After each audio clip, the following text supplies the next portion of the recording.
Hello DM ब्लगमा स्वागत छ हजुरहरूलाई। आज चाहिँ म यता धादिङ सल्यानटारतिर छु। हाम्रो चाहिँ यस पोलको इन्स्टल भइरहेछ। यो पोल चाहिँ इन्स्टल गरेको गाँसेको र गाडेको हजुरहरूलाई देखाउन पाइएन। आफै खटिएको कारणले क्यामेरा समाउन पाइएन आफैले काम गर्दाखेरि। यो चाहिँ माथिको हाम्रो डिस हो। यो चाहिँ पिन इन्सुलेसन हो। यो चाहिँ 2400 को च्यानल हो। हाम्रो यसरी काम हुँदैछ धादिङ सल्यानटारतिर हजुरहरू। यो चाहिँ हाम्रो ट्रान्सफर्मर हो 50 kVA को हो। यो चाहिँ डिओ हो।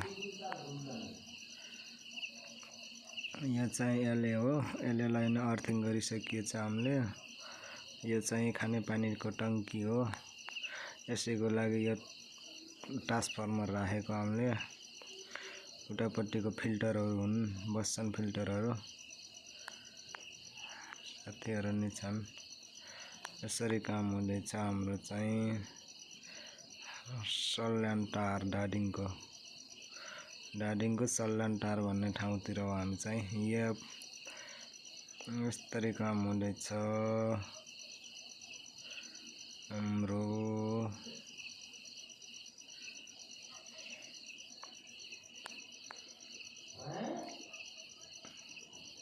यो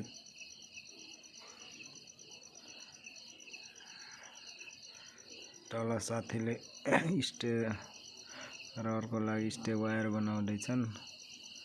यसरी यो चाहिँ च्यानल हाम्रो 2400 को। यसरी काम हुँदैछ।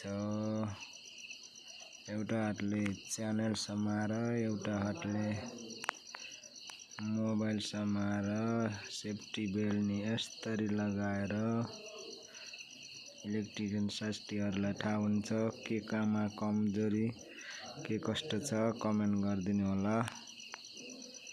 यो चाहिँ हाम्रो पिन इन्सुलेसन हो। यो चाहिँ टु व्हीलर पोल हो। यस पोल गराएको छौँ हामीले। यस्तरी छ काम चाहिँ हाम्रो धादिङ सल्यानटारतिर। यहाँदेखि हामीले क्रसिङ गर्ने हो।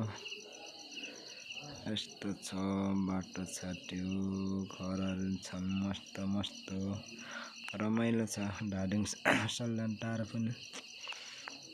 आइदिनु होला, घुम्दिनु होला धादिङ सल्यानटार। यो चाहिँ हाम्रो गार्ड हाउस हो।